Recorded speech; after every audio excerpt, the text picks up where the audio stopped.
Baik, satu tema bulan ini kita akan membahas tentang doa, ya. Dan pada siang hari ini temanya adalah keinginan kita atau keinginan Tuhan. Ini penting bagi setiap kita agar kita bisa mengerti dalam setiap doa-doa kita, dalam setiap permohonan.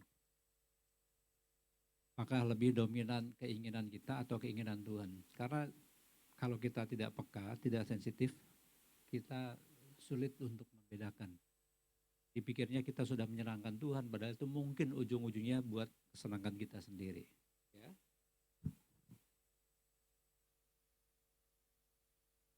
Jadi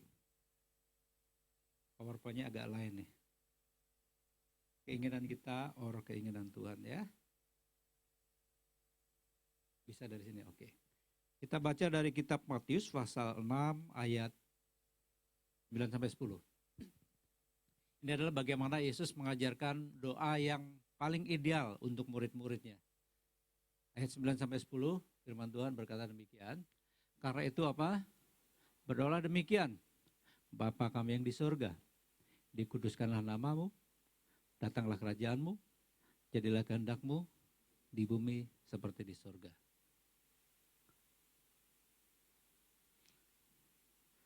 Ada beberapa orang yang mengucapkan doa Bapa kami itu seperti mantra, gitu ya. Kalau misalkan mau cari pekerjaan, kamu harus baca doa Bapa kami 100 kali, pasti kamu akan dapat pekerjaan. Ada yang seperti itu, jadi kayak mantra gitu loh. Kalau tetangga kita kan pakai apa, ayat kursi gitu ya, kayak Al-Fatihah gitu ya. Doa Bapa kami bukanlah sebuah mantra, tapi adalah ajaran yang doa yang ideal yang untuk kita bisa pahami bersama. Kalau kita lihat telisik lebih jauh gitu ya. Dari kalimat pertama yang bisa kita perhatikan adalah bahwa diawali dengan Bapa kami yang di surga. Bapa kami yang di surga. Kami itu berarti sifatnya plural, jamak, ya bukan singular, bukan single, tapi plural. Kalau kita berdoa Bapa kami yang di surga, berarti Bapa itu di surga, Bapa kita semua, betul? Sebetulnya bukan Bapa kami sih, Bapa kita gitu. Bapa kita di surga gitu ya. Bapa kami yang di surga. Jadi kalau kita mengakui Bapa kita di surga dan kita adalah anak-anaknya, kita saudara bersaudara, betul nggak? Yang lebih tua ini om, kalian keponakan-keponakan. Ada yang lebih tua kakak, yang lebih muda adik, betul? Kalau saudara dalam Tuhan berarti harus saling menolong, saling memperhatikan. Itu maunya Tuhan. Kalau kita memanggil dia Bapa, berarti kita juga harus punya kelakuan sebagai seorang anak. Seorang anak harus taat kepada orang tuanya, seorang anak harus menghormati orang tuanya, dan seorang anak harus mengikuti aturan-aturan yang dibuat oleh ayahnya. Bukankah seharusnya begitu? Amin. Jadi kalau kita berdoa Bapa kami yang di sorga, berarti kita mengakui Yesus adalah Bapa kita dan kita adalah anak-anaknya. Anak itu kan macam-macam, betul nggak? Anak itu sifatnya macam-macam. Kalau kita baca dari kitab Ibrani pasal 11 ayat 6. Bukan 11 ayat 6. Ibrani 12 ayat 6. Kita itu bukan anak gampang. Kita itu bukan anak gampang. Anak gampang itu artinya anak ini. Anak illegitimate son. Apa itu illegitimate? Anak yang gak sah gitu loh. Ya, kita itu adalah anak-anak yang sah di hadapan Tuhan. Kalau anak yang sah, anak kandung biasanya dia bebas mau buka kulkas karena kulkas bapaknya kulkas dia juga, betul? Mau ambil makanan di rumah, mau makan sesukanya, ya nggak apa-apa karena anak yang sah. Tapi kalau illegitimate son, anak yang nggak sah, tiba-tiba ada anak dari luar masuk ke rumah kita, dia buka kulkas. Itu nggak digaplok aja bagus tuh anak. Tetap buka kulkas makan ya. Illegitimate son. Dan kita semua adalah anak-anak yang sah. Anak-anak yang sah. Ya. Memang kita belum dibaptis, belum percaya kepada Tuhan Yesus, kita masih dalam tanda kutip kita belum diadopsi jadi anak Tuhan yang bakal mewarisi semua kebaikan kerajaan sorga. Tetapi ketika kita percaya kepada Tuhan Yesus, mengakui Tuhan Yesus sebagai Tuhan dan Juru Selamat, dan sebagai titik puncaknya kita bertobat atas dosa-dosa kita, kita dibaptis. Ya, dari situ dalam pandangan roh kita pun punya hak spesial sebagai anak yang sah. Yohanes 1 ayat 12 mengatakan apa? Tetapi semua orang yang menerimanya diberinya kuasa. Nah, kuasa itu artinya privilege, hak istimewa. Nah, kita kembali lagi dari ayat tersebut, Matius pasal 6 ayat 9 sampai 10. Jadi Yesus mengajarkan doa kepada murid-muridnya. Pertama sekali yang disebutkan adalah Bapa kami yang di sorga. Ya, kalau kita berdoa kepada Tuhan, kita juga mengakui Bapa kami yang di sorga. Sebab dia adalah Bapa kita. Jadi semua kita adalah bersaudara. Bilang amin dulu dong. Kalau sesama saudara, boleh pinjam dong 100. Boleh dong. Ya, pinjam dong handphonenya, pinjam dong mobilnya. Kan namanya juga saudara, Bapak kita satu. Gitu ya. Oke ya, jadi harus ikuti aturan-aturan rumah Bapak kita. Yang kedua, dikuduskanlah namamu. Datanglah kerajaanmu, jadilah kehendakmu di bumi seperti di surga. Ini yang penting harus kita garis bawahi. Jadilah kehendakmu seperti di bumi seperti di surga. Artinya segala sesuatu dalam doa kita, fokusnya adalah kehendak Tuhan. Fokusnya adalah keinginan Tuhan, bukan keinginan kita. Maka dalam Matius pasal 26 ayat 39, apa yang telah Yesus ajarkan kepada murid-muridnya secara proper, secara konsekuen, Yesus juga melakukan. Ketika Yesus hendak ditangkap oleh tentara-tentara Romawi dan dia hendak disalib pada malam di Taman Getsemani, Yesus mengalami ketakutan yang amat sangat luar biasa. Kalau kita baca dari kitab Matius pasal 26, Yesus berdoa takut, jadi tetes keringatnya itu seperti tetesan darah. Saking takutnya tuh, karena dia hendak disiksa, disalib, dicambuk, sampai dia akan mengalami yang namanya kematian. Dan Yesus berdoa demikian, Bapa kalau boleh apa? Oke, ini aja kita baca dari awal. Maka ia maju sedikit lalu sujud dan berdoa, katanya apa? Ya Bapakku, jikalau sekiranya mungkin, biarlah cawan ini lalu daripadaku. Tetapi janganlah seperti yang ku kehendaki, melainkan seperti yang engkau kehendaki. Cawan itu berbicara tentang bagaimana cawan penderitaan yang akan dialami oleh Yesus. Yesus takut, iya secara manusia dia takut. Ya, karena Yesus 100% manusia tetapi juga 100% Allah. Dalam kemanusiaannya ketika menghadapi penderitaan yang akan dia jalani, mengalami ketakutan yang amat sangat. Tetapi doa Yesus adalah, kalau boleh cawan ini berlalu. Cawannya berlalu enggak? Enggak. Kalau boleh cawan ini berlalu, tetapi bukan kehendakku, melainkan kehendakmu yang jadi. Dan apa yang dialami oleh Yesus, itu adalah konsisten dengan apa yang diajarkan kepada murid-muridnya. Kalau boleh kehendak Tuhan yang jadi. Makanya Yesus mengajarkan kepada murid-muridnya, datanglah kerajaanmu, jadilah kehendakmu.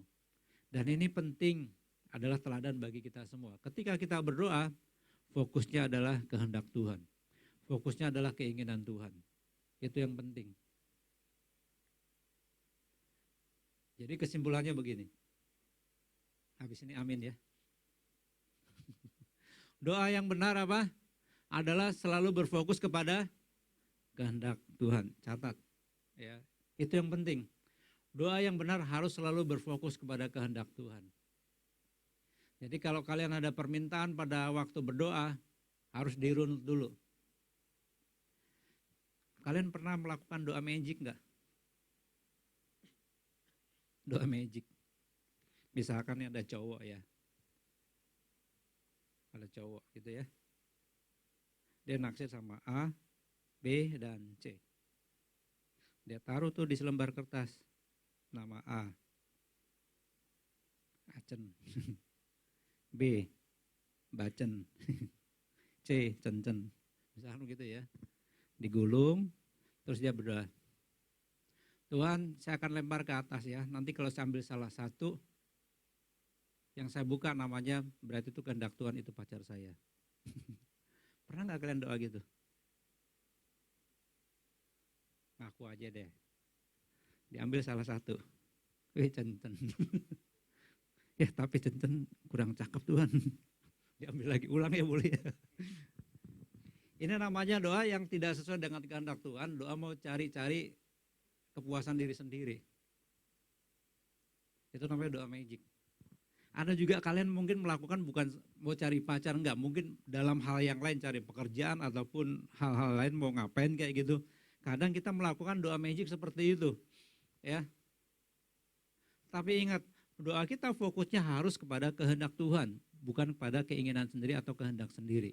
Ya, itu adalah doa yang benar.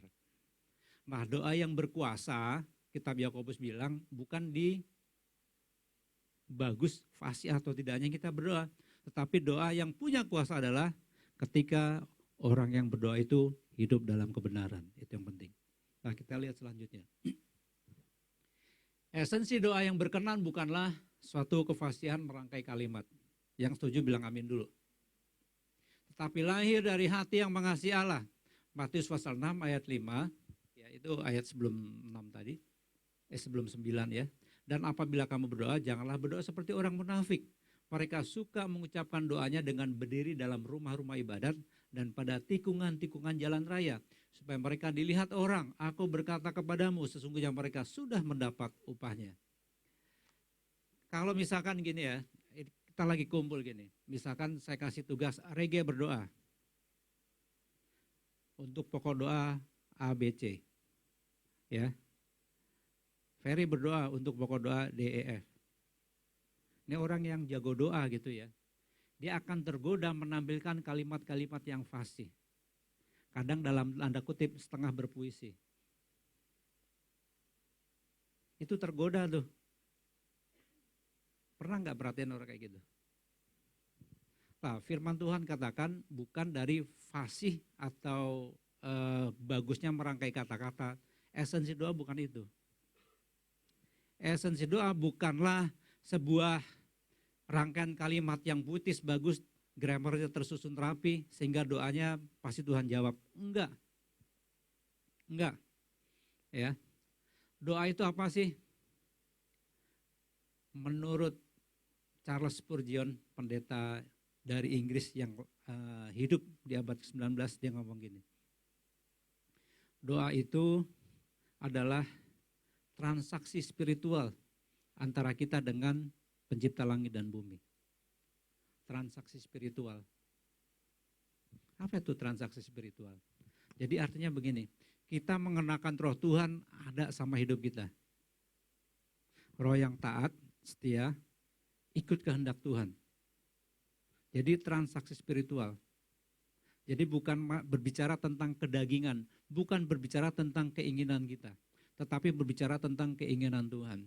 Ketika kita berdoa, esensinya adalah di situ terjadi pertobatan, di situ terjadi yang namanya kita mau ikut apa kata Tuhan. Itu yang betul. Ya, ada orang yang mungkin berdoa tidak fasih tetapi hidupnya benar, Tuhan pasti tahu maksudnya. Roma pasal 8 ayat 37, firman Tuhan berkata begini. Roh membantu kita dengan kok 37, ayat berapa? 26. Ya. Roh membantu kita dengan keluhan-keluhan yang tak terucapkan. Sekalipun kita tidak tahu bagaimana cara kita berdoa. Di sini ada yang doanya fasih enggak? Selain Kak Boas. Ari juga fasih gitu ya. Beberapa di sini doanya fasih. Kalau saya berdoa tuh kadang enggak fasih. Memang ada orang beberapa dilahirkan punya talent, punya bakat seperti itu. Kamu perhatikan siapapun, bertahun-tahun doanya kayak gitu aja. Ada yang bisa merangkai kalimat bagus bagus banget, puitis banget itu.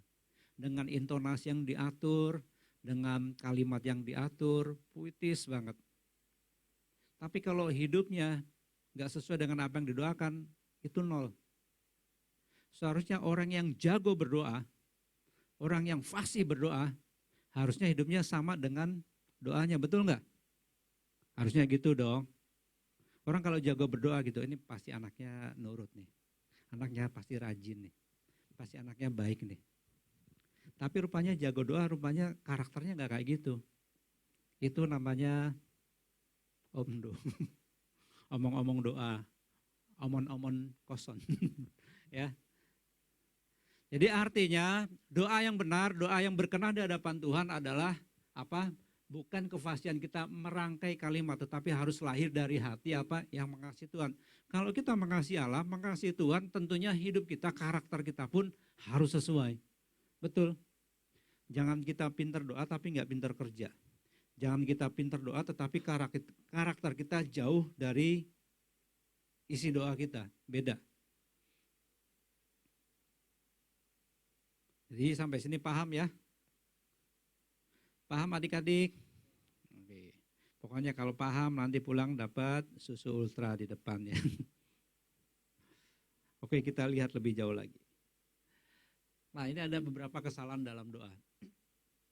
Yakobus pasal 4 ayat 3. Atau kamu berdoa juga tetapi kamu tidak menerima apa? Tidak menerima apa-apa. Karena kamu salah berdoa. Sebab yang kamu minta itu hendak kamu habiskan untuk memuaskan hawa nafsu. Emang bisa gitu? Saya kadang kalau lihat beberapa doa gitu, kadang kalau ada doa yang sumpah serapah gitu. Pernah tuh saya lihat di sosmed tuh, doanya sumpah serapah. Kok bisa doa kayak gitu ya? Makanya saya nggak setuju kalau ada kalimat begini. Doa mengubah segala sesuatu, itu berbahaya. Doa mengubah segala sesuatu. Ada lagunya kan? Saat, apa nih? Ya, depannya gimana? Saat keadaan sekelilingku gitu ya. Doa mengubah segala sesuatu. Kalau doa bisa mengubah segala sesuatu itu bahaya. Saya nggak suka sama Sam, saya doa saya dikabulkan, diubah. Bahaya. Doa tidak bisa mengubah segala sesuatu. Tuhan, saya mau hari ini hujan dari pagi sampai malam. Bahaya tuh. Kasihan tukang es, gak laku. Betul. Yang laku ya tukang bakmi, tukang bakso. Doa mengubah sesuatu, iya saya percaya bisa. Tetapi tidak bisa mengubah segala sesuatu. Apakah dengan doa kita bisa mengubah arah angin, bisa mengubah matahari, bisa mengubah bulan, bintang? Enggak juga. Doa tidak bisa mengubah segala sesuatu, enggak bisa. Tetapi mengubah sesuatu bisa. Ya. Doa tidak mengubah orang lain, tetapi doa mengubah diri kita sendiri. Itu yang penting. Kalau kita nih lagi, ini kan ada yang mau menikah nih, ya. Ada yang mau menikah ya. Nanti suatu saat kalau udah menikah, atau mungkin kita lagi pacaran, kita nggak bisa mengubah pacar kita seperti yang kita mau. Nggak bisa. Mengubah pasangan kita seperti yang kita mau nggak bisa. Yang bisa mengubah kita, yang bisa mengubah pasangan kita, itu adalah kuasa Roh Kudus. Jadi kalau doa kita bisa mengubah pasangan kita enggak? Belum tentu. Tuhan, saya mau istri saya itu nurut. Kalau saya bilang A, dia harus melakukan A. Kalau saya bilang B, harus melakukan B. Enggak tuh. Enggak kayak gitu. Doa tidak bisa mengubah segala sesuatu. Tapi doa bisa mengubah diri kita sendiri. Ya, bisa. Kita enggak bisa merubah orang lain, yang mampu merubah orang lain adalah kuasa Roh Kudus. Jadi itu semua ujung-ujungnya masuk kepada kehendak Tuhan. Ya, kalau kita berdoa kita tidak menerima apa-apa, kita salah berdoa. Harusnya kita doa pelepasan, kita doa makan. Enggak kayak gitu ya. Doa apa? Ya, harusnya doa untuk kesembuhan, kita doa mau pembukaan ibadah, enggak nyambung gitu ya. Bukan salah berdoa gitu, maksudnya ada hal-hal, ada kalimat, ada keinginan-keinginan yang enggak pas, yang enggak klop. Saya membaginya dalam 3 hal. Yang pertama begini, yang namanya untuk memuaskan hawa nafsu artinya kita mencari kepuasan diri sendiri. Ya, mencari kepuasan diri kita sendiri. Apa yang kita doakan itu cenderung untuk memuaskan hawa nafsu kita. Tuhan, saya nggak suka sama ini, bisa nggak? Kehendak Tuhan yang jadi. Kan kalimatnya rohani itu. Pokoknya kehendak Tuhan yang jadi. Tuhan kalau boleh, jamah dia Tuhan. Ubah dia Tuhan, supaya dia bertobat. Kalau perlu engkau hukum Tuhan. Kita kan kalau nggak suka sama orang mungkin doa begitu, mungkin ya. Untuk memuaskan hawa nafsu kita sendiri. Tuhan bisa kita atur-atur sama doa kita. Tuhan, saya mau cowok yang mirip Sam gitu. Tingginya 175, kulitnya putih, baik. Tuhan, daripada engkau repot-repot, ya udah sama Sam aja. Kita mau atur Tuhan gitu loh. Ya, Tuhan daripada repot-repot, ya udahlah. Itu untuk memuaskan hawa nafsu kita sendiri. Ketika kita berdoa, kebanyakan cenderung, perhatikan, itu untuk apa ya?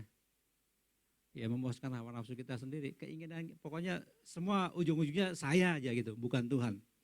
Itu adalah yang namanya salah berdoa. Pada akhirnya firman Tuhan katakan kita tidak mendapat apa-apa. Karena apa? Hendak kita pakai untuk memuaskan hawa nafsu kita. Jadi kita mencari kepuasan diri. Yang kedua, kita meminta sesuatu yang tidak realistis. Contohnya apa ya? Meminta sesuatu yang tidak realistik. Ya saya percaya mujizat masih berlaku gitu loh. Tetapi kadang kita minta sesuatu yang tidak realistik. Tentunya contohnya banyak ya. Ini namanya salah berdoa. Salah kalimat, salah keinginan.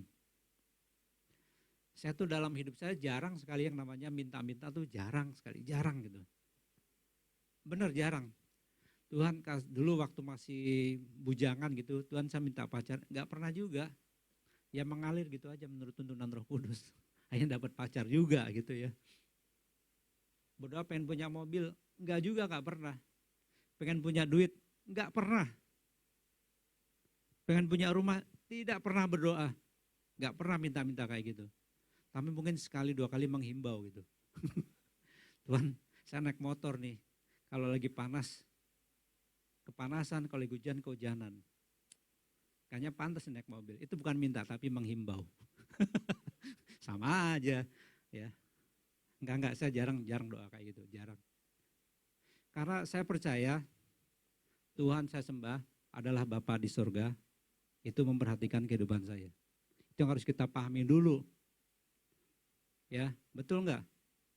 Kalau Bapa yang baik, semua keperluan kita akan dicukupi. Betul? Gak usah minta. Gak pernah tuh anak saya waktu masih kecil gitu ya mikirin, pusing gitu dia tato lagi di pojok itu merenung gitu sendiri. Susah gitu, masih umur 10 tahun susah gitu. Gak pernah gitu. Terus saya samperin, kamu lagi apa? Aduh lagi mikirin listrik Pak, bulan ini bayarnya berapa ya? Oh belagu lu. Gak ada anak kita yang kayak gitu. Gak ada. Bapak kita tahu kebutuhan kita. Betul?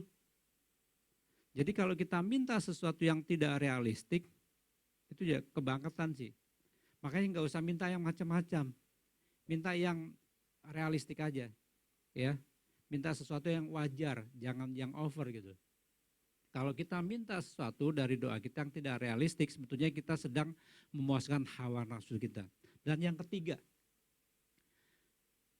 mengapa kita tidak menerima apa-apa dalam doa kita? Karena kita memaksakan kehendak sendiri.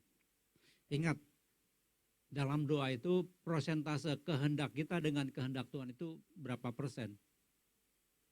Yesus memang berdoa, Yesus hanya bilang, kalau boleh, itu kan gak minta, betul gak? Tapi apa? Menghimbau. Kalau boleh, Bapak, cawan ini berlalu daripadaku, tetapi bukan kehendakku yang jadi, melainkan kehendakmu yang jadi. Itu kan bukan minta, bagus juga sih. Betul enggak? Tapi menghimbau. Sebetulnya sama juga sih. Tapi ini enggak kalimat lebih halusnya. Tapi saya mau bilang begini, tempatkanlah kehendak Tuhan di atas segalanya, terutama dalam doa kita. Ya, bukan keinginan kita sendiri. Ketika keinginan kita masuk dalam doa kita, masuk dalam doa dan permohonan kita, maka saya mau katakan kita tidak akan menerima apa-apa. Ketika kita tidak menerima apa-apa, seharusnya justru kita bersyukur. Betul enggak? Mengapa harus kita bersyukur?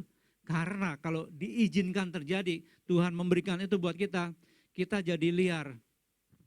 Kita jadi enggak patuh, enggak taat lagi sama kehendak Tuhan. Hidup kita suka-suka kita sendiri. Kalau kita berdoa tidak menerima apa-apa, itu artinya ada yang salah dari doa kita. Saya percaya di sini kita masih muda, ya. Tentunya banyak berdoa untuk minta sesuatu yang macam-macam lah, ya. Tapi pertanyaan saya, kalian berdoa enggak? Berdoa ya. Jangan sampai saya salah khotbah. Jangan kadang berdoa lagi. Minimal sehari doa 3 kali. Betul enggak? Doa sarapan, lunch, dan dinner. Minimal 3. Ya kalau West itu 5. Ya. 3. Kalian mau doa tuh mau doa makan. Mau makan itu doa enggak? Doa ya. Kalau di tempat umum doa enggak? Doa ya. Doanya sambil berjaga-jaga enggak? Kadang kalau di tempat umum, di restoran besar, kadang kalau lagi lihat orang yang mau makan tuh, yang lagi rohani banget, dia lipat tangan gitu loh. Mangkok di depan udah siap gitu. Lama gitu. Kalau saya enggak bisa kayak gitu. Berjaga-jaga dong Tuhan, terima kasih. Ya.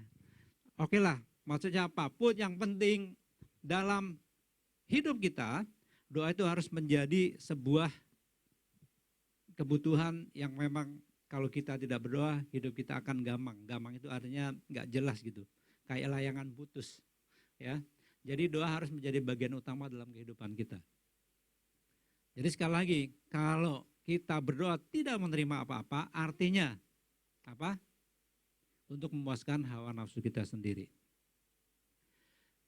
Banyak masalah terjadi oleh karena keinginan yang tidak sesuai kehendak Tuhan. Yakobus pasal 1 ayat 14.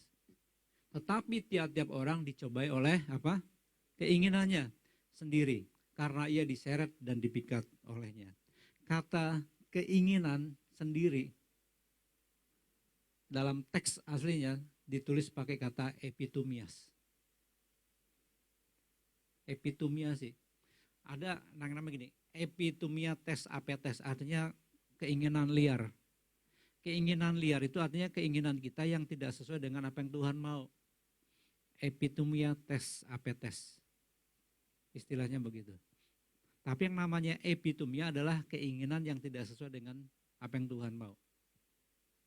Dorongan atau keinginan yang kuat dalam diri seseorang untuk melakukan sesuatu yang tidak sejalan dengan kehendak Allah. Saya percaya masing-masing kita mungkin masih punya yang namanya epitumia. Semua keinginan, cita-cita kita yang sebetulnya tidak sesuai dengan apa yang Tuhan mau. Kan kita bisa menilai diri kita sendiri, betul? Bisa mengevaluasi diri kita sendiri, betul? Apakah kita berdoa lebih banyak cenderung minta melulu gitu loh. Tidak pernah memberi tempat bagi Tuhan untuk berbicara dalam doa kita. Doa itu sebetulnya jangan menjadi monolog, tetapi harus menjadi dialog. Kita berbicara kepada Tuhan, tetapi kasih kesempatan Tuhan untuk berbicara kepada kita. Caranya gimana Pak? Apakah kita diam terus kita menunggu suara Tuhan? Hai anakku. Apakah begitu? Enggak juga. Saya tidak pernah mendengar suara Tuhan secara audible. Di sini ada yang pernah? Kalau yang pernah pasti kita ketakutan. Tuhan berbicara melalui hati nurani. Betul enggak? Iya dong. Roh Kudus berbicara bagi setiap kita melalui hati nurani. Kalau kita berdoa, ada rasa enggak sejahtera, itu berarti suara Roh Kudus bekerja. Betul enggak? Jadi urungkan niat. Kalau kita minta sesuatu, kita enggak sejahtera, batalin. Betul dong? Tuhan, saya mau kuliah dalam negeri atau luar negeri ya. Tuhan bilang luar negeri. Oh berarti kuliah di tempat swasta maksudnya. Iya dong. Kalau negeri kan UI gitu ya. UNJ. Kalau luar negeri kan berarti apa? UPH, BINUS. Maksudnya begitu. Bukan luar negeri ke Amerika, bukan. Jadi kita berdoa, Tuhan, Engkau mau aku di mana? Saya maunya ke luar negeri. Tuhan bilang, kita diam gitu. Dalam negeri. Ya udah. Kuliahlah di UI, ambil fakultas hukum. Ya, misalkan begitu. Jadi apapun yang kita doakan, prinsipnya adalah harus ikut keinginan Tuhan, harus ikut kehendak Tuhan, bukan keinginan kita sendiri, bukan kehendak kita sendiri. Jangan kita berdoa untuk memuaskan hawa nafsu kita, jangan memaksakan kehendak kita sendiri, jangan memaksakan apa yang sebetulnya Tuhan tidak berkenan. Ya. Sebagai yang terakhir, saya mengambil kutipan yang namanya Charles Spurgeon. Kok mundur? Oh belum ya. Doa yang berkenan artinya begini. Yakobus pasal 5 ayat 16 dikatakan, karena itu hendaklah kamu saling mengaku dosamu dan saling mendoakan supaya kamu sembuh. Doa orang yang benar bila dengan yakin didoakan sangat besar kuasanya. Jadi yang terutama sekali ingat harus kehendak Tuhan. Yang terutama adalah kita memiliki hubungan yang benar dengan sesama dan dengan Tuhan. Bukan isi doa atau cara berdoanya. Hubungan kita dengan Tuhan harus benar dulu. Hidup kita benar dan apapun yang kita lakukan sesuai dengan apa yang Tuhan mau. Free will carried many a soul to hell but never a soul to heaven. Artinya apa? Sekali Yesus tetap percaya Yesus. Ada amin? Free will itu artinya kehendak bebas kita, keinginan kita ngeliar akan membawa banyak jiwa apa? Masuk neraka. Tidak ada free will yang akan membawa seseorang masuk ke dalam surga, enggak ada. Masing-masing kita punya yang namanya free will, punya kehendak bebas. Segala sesuatu yang terjadi dalam kehidupan kita, semua ada dalam izinnya Tuhan. Termasuk kita menipu, berbuat jahat, semua ada dalam izinnya Tuhan. Loh, emangnya Tuhan mengizinkan kita untuk mencuri, Pak? Bukan mengizinkan mencuri. Apakah Tuhan mengizinkan kita untuk menipu? Bukan mengizinkan untuk menipu, tetapi Tuhan mengizinkan kita menggunakan free will kita. Catat baik-baik ya. Jadi kalau misalkan saya berikan kamu privilege, dari atasan memberikan privilege kepada kita sebagai anak buah untuk bisa misalkan nulis cek berapa duit gitu loh. Bisa duit bisa keluar dari perusahaan berapa duit. Nah, kita nggak boleh salah gunakan. Atasan kita memberikan kita hak untuk kita bisa menulis berapa uang yang bisa dikeluarkan dari kantor. Ini namanya kehendak bebas. Kita punya hak itu. Ya, tetapi jangan kita gunakan semena-mena. Oh, kata bos boleh bebas, ya udah saya buat beli bensin, buat makan, buat nonton, jalan-jalan, enggak kayak gitu. Ya. Sama kalau Tuhan memberikan kita free will, kita harus menggunakan free will kita dengan penuh tanggung jawab. Tuhan mengizinkan segala sesuatu terjadi. Kalau ada seorang penipu berhasil menipu kita, semua ada dalam rencana Tuhan. Ya. Kalau kita ditipu masih bagus, jangan sampai kita jadi yang penipunya. Betul? Tapi kalau kita sering ditipu, bodoh kita. Ditipu sekali nggak apa-apa lah. Mungkin karena kita terlalu baik gitu ya, nggak curigaan sama orang, ditipu sekali. Tapi 2 kali dalam hal yang sama, masih belum nggak, 3 kali, bodoh lah kita. Ya, jadi artinya begini, saudara-saudaraku, apapun yang kita lakukan, mari lakukan yang terutama adalah kehendak Tuhan. Keinginan kita, kehendak bebas kita harus kita tundukkan di bawah kuasa kehendak Kristus. Itu yang penting. Ketika kita berdoa harus menempatkan kehendak Tuhan di atas segalanya. Ketika Yesus mengajarkan, Bapa kami yang di sorga, datanglah kerajaan-Mu, jadilah kehendak-Mu. Kalau kerajaan Tuhan datang dalam kehidupan kita dan kita masuk dalam kerajaan Tuhan, artinya yang memerintah kita bukan diri kita sendiri. Yang memerintah kita adalah Tuhan. kita harus tunduk sama raja kita. Seharusnya begitu. Amin. Biarlah firman Tuhan sore hari ini mengingatkan bagi setiap kita. Untuk apa? Kita berdoa jangan salah berdoa. Jangan kita berdoa untuk memuaskan hawa nafsu kita. Jangan kita berdoa untuk mengedepankan keinginan kita, melainkan keinginan Tuhan, kehendak Tuhan di atas segalanya. Berikan kemuliaan bagi Tuhan Yesus.